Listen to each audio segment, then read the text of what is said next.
Raise your right hand up if you know the story of Eve and the talking snake. And that was a rhetorical question. We all know the story of how the talking snake was able to convince Eve to disobey God. Today, I want to hinge on that story and point out one of the major tricks that the devil has been using on mankind for centuries, and that is making man to always focus on the things that we do not have. I call the devil the god of luck. He has a way of making you to focus on the things that you do not have. The first temptation in the Bible was a temptation for man to take his eyes off the abundance that God has made available for him and to focus on the things that he did not have. Think about this. God told Adam, of every tree in the garden you can freely eat, except the tree that is in the middle of the garden. Of every, that's abundance. Freely eat. That means anytime you want to eat this tree, it's available. But of this one thing, don't touch. And that was the very thing that Eve wanted to touch.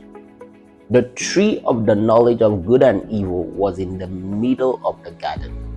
You imagine how many trees that Eve had to walk past to get to the thing that she did not like. She lacked. She had to walk past mangoes, apple, guava, and this is the very same trick that the devil is using till now. For the devil to win a man, he needs to make that man take his eyes off the abundance that God has made available to him to begin to focus on the very thing that he lacks. The Bible says we abound in faith through thanksgiving. And so our faith is always on the rise when we are focusing on the many things that God has done for us. Bless the Lord, O my soul, and forget not all his benefits. You know why that verse of the Bible reminds us not to forget? Because the tendency of man is to forget. So you need to constantly remind yourself of the many things that God has done for you. Once you begin to focus on lack, then the God of lack is going to get you. So what's the moral lesson here? You know, as a country, I personally believe that things have never been this crazy. Things have never been this expensive. The cost of fuel has quadrupled. In fact, everything in the market have either tripled or quadrupled. And the cost of inflation is high. Unemployment is high. Everything is not hunky-dory for the country.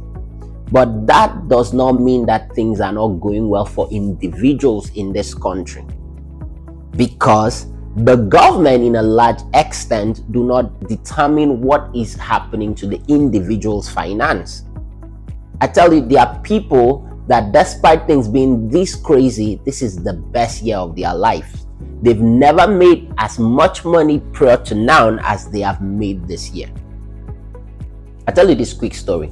The worst financial year in my life was during the Goodluck administration. Yet that was when things were very affordable, things were easy, jobs, everything was good. But that was the worst in fact, just talking about it now, I don't want to ever be in that financial position in my life. It was the worst for me. Now, during this dispensation of government, the Tinubu administration, I am not experiencing that kind of situation that I was going through even when things were very okay during Goodluck administration, because the government do not really define your financial situation. There are people, as a matter of fact, I know someone that this regime, this very government, he's not a politician, but this period is his best financial year. He discovered an idea, he's gotten a car, and he's built a house, and this used to be a very broke person. So what's my point?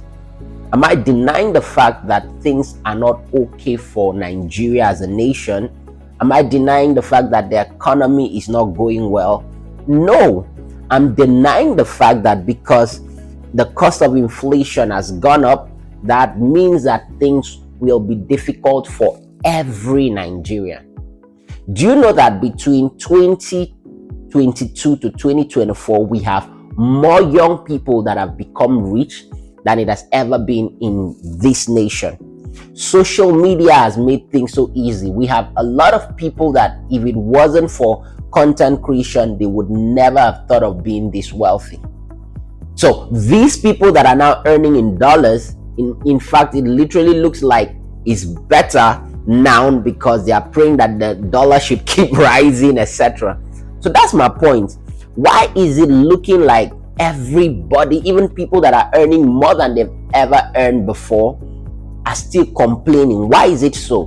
Because of the God of lack. The devil has somehow made us to not focus on the abundance that God has made available for us, to now focusing on the few things that we lack. And once the devil take you out of focusing on the many things that God has made available for you, then you start to complain. Remember, the Bible says you shall have what you say. That verse didn't say you will say what you have. If you want something, then it is going to be from what you say. The Bible says you shall eat the fruit of your lips. So I'm challenging us to begin to focus on the many abundance that God has made available for us. I'm not denying the fact that things are not difficult, but I'm telling you that there are a lot of blessings that you're missing. So I'm challenging you this week to focus on the abundance that you have. Your parents are alive. You have good health. You know, there are people that have all the money in the bank and they are wishing they could walk properly. You are 100% fine. In fact, you're watching this from an iPhone. You have so many things to thank God for. That sounds funny, but there are many people that can't afford the life that you're living. They are praying and wishing they could live the way we're living.